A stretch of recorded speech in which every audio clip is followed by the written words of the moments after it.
So, there was a new update on the rulings for tournaments. You can now use Chinese cards. And with that, I've decided to show you some differences. And here we have a Tasted Feyfolk. We can see the cards are pretty much same, but Chinese have different foiling and their colors are a bit different. They are a bit more saturated, bit more like up in gamma, and the colors are a bit blunt, brighter, however to say it, but not in all cases. In some cases, it's different. Here we can definitely see the League of Legends, and all the yellow is a bit much brighter and actually not that saturated. But biggest difference I found in foiling is that you can see on the legend that there is some foil on the cape of the Yasuo, but not on the English version.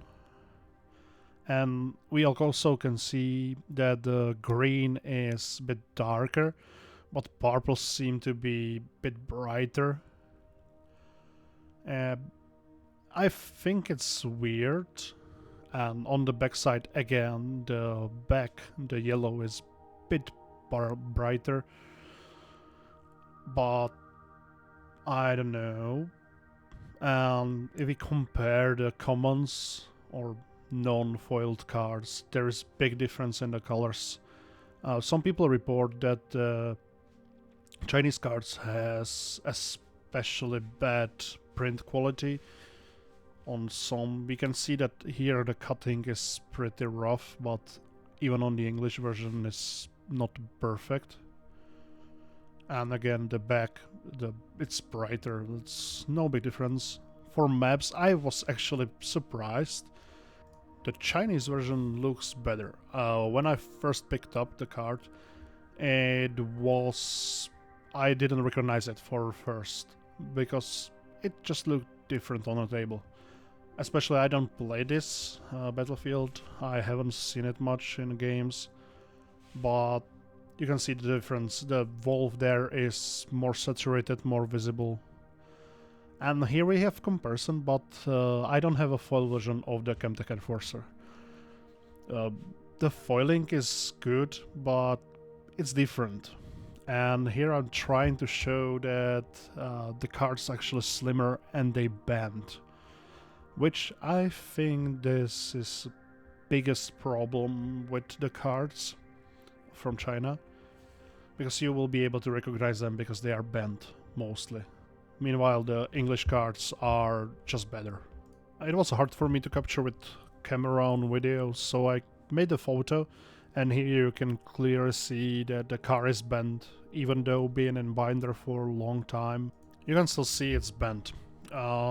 Other things, it has been said on the Twitter that you should use double sleeve with playing mixed cards, the English and Chinese, since it's harder to recognize them by hand or looking at them simply.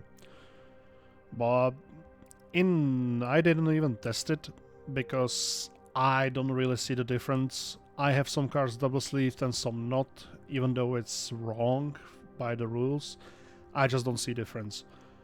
If Judge would tell me that I should do it, I will do it, but in our local GameStar we don't really care about that much.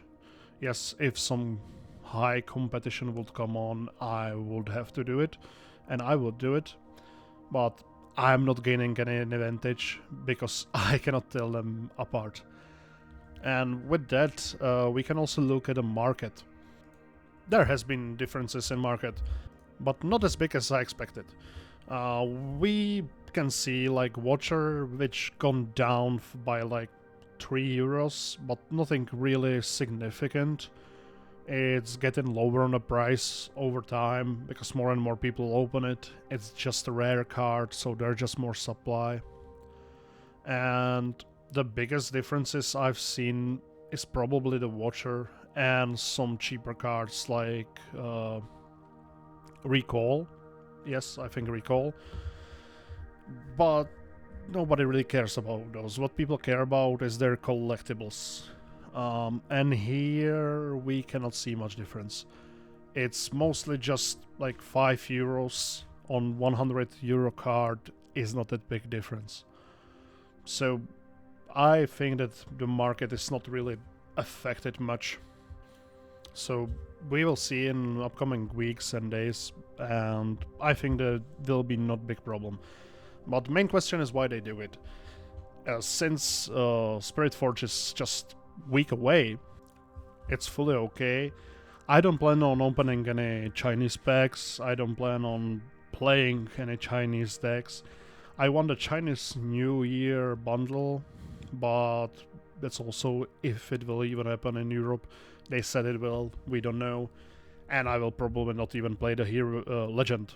Really care. I know most of the play cards, and if something like there is huge stocks of commons, which is their main part of deck, and uncommons of course, and some rares too.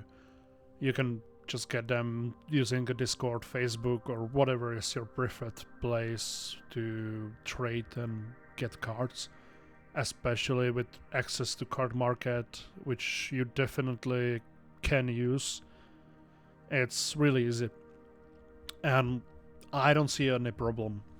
So the main reasoning behind why this can hurt the game in the long run, some people will try to take advantage, but you can always call the judge and he will have to resolve that issue.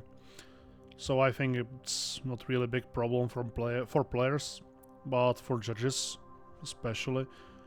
But as I said, I think it's not a big deal. The market will stabilize if it's that what you are here for. And for players, it's actually the best right now. I believe that Riot tried to find any other way, printing more and doing something with it, but I believe that this is all they can do right now.